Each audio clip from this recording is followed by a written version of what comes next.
Welcome back to the Top Notch Documentaries YouTube channel. Henry Howard Holmes, a serial murderer who not only took lives but orchestrated insurance scams and other financial schemes, was given the title of America's first serial killer. Holmes was captured in 1894 following the murders of 3 children of his accomplice, Joseph Peitzel, whom Holmes participated in numerous scams with.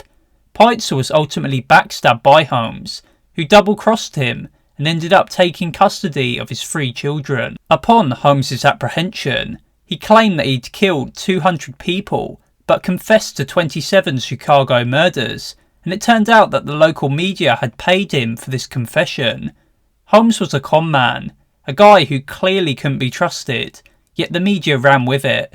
They capitalised on the horror of Murder Castle, and Holmes's extremely inflated victim count didn't matter, as they weren't trying to tell the truth. The story of H.H. Holmes captivated many people's attentions in the years following his death by execution. The story was shocking, and the vast majority saw Holmes for what he truly was, a con man and a serial killer.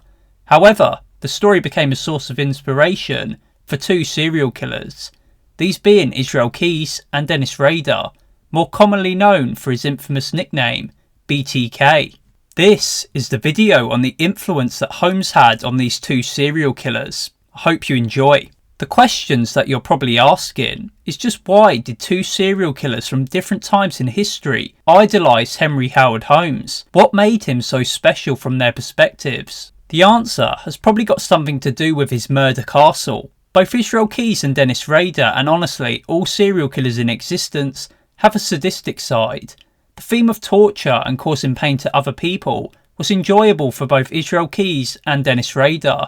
In fact, BTK's moniker stood for Bind, Torture, Kill, which really says a lot about what he stood for. As a youngster, he knew all about the Murder Castle, H.H. Holmes, and the 1893 World Fair, which Holmes had supposedly capitalised on to secure more female victims. The stories piqued Rader's curiosity, and as he grew older, they came back into his mind, as he began fantasising about capturing and torturing women. Rader loved the sensationalism that came with the case, and he idolised Holmes when he realised that he would one day become a killer. Rader had even gone so far as to pick out a barn in his neighbourhood specifically to take kidnapped victims to. He nicknamed it the BTK Lair. Although he never took victims out to this barn or acted out on this fantasy, Rader intended on taking his victims to barns that he'd used for similar torture crimes, but he never did so. The media claimed that the Murder Castle consisted of soundproof rooms, dead-end hallways and hidden passages, with grease-lined chutes for body disposal, a furnace and vats of acid. This was truly a serial killer's wet dream. It's tough to verify what was fact and what was fiction, given the reporting from the time, but it's highly likely that the journalists reporting on the story were exaggerating plenty for more attention, which further propelled the story to the front pages. Nobody really knew what to believe, and the torture instrument story that many believed was also said to have been another fabricated yarn by reporters looking to capture readers' attentions. And attentions this story certainly did capture. Growing up, Dennis Rader was told spooky stories by relatives who had once lived in Chicago. Like with Holmes's Murder Castle, Rader wanted different levels and a silo. Silos were extremely important to Rader, and he had an obsession with them. Growing up in Columbus, Kansas, Rader was told to stay out of his grandparents' silo on their property. The childhood curiosity mixed with fear for Rader, and the silo gave him nightmares. The silo also became a place where Rader could act out on bondage fantasies. Whilst playing cowboys and Indians with his cousins, he enjoyed being tied up in the silo, which was used as a pretend jail. Rader felt a conflicted feeling.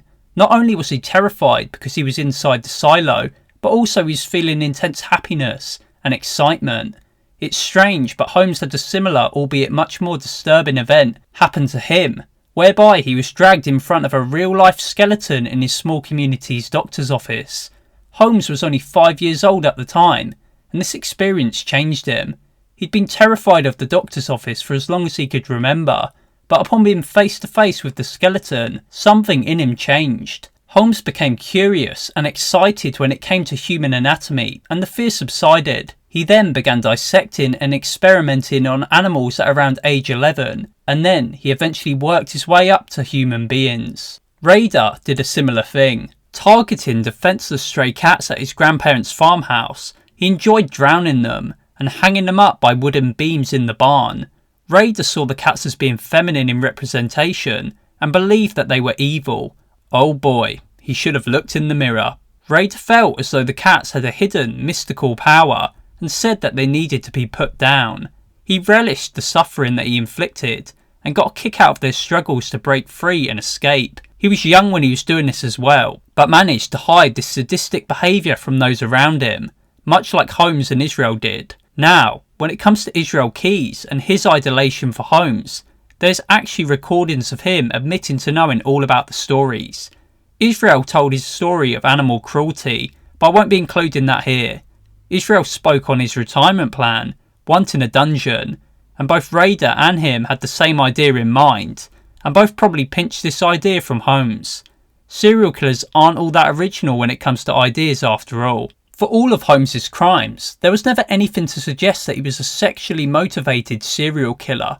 Unlike Israel and Rader, Holmes was more of a con man, in it for self-gain and wealth. Israel felt like Holmes may have been doing it for more than that, but that may have just been him looking at everything from his perspective. It is difficult to tell what other crimes Israel committed, or if he or Rader ever became scammers, but I think that those aspects of Holmes's life weren't as important to them as the whole torture element to his crimes. Rader sounded like the most sadistic out of all three, and the murders of the Otero family really demonstrate his wickedness.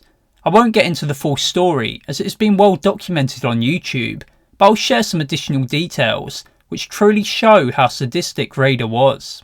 Rader had nicknamed the Otero family as Project Little Mex. Having murdered Joseph and Julie Otero, their 11-year-old daughter Josephine had asked what was going on upon walking in on Rader.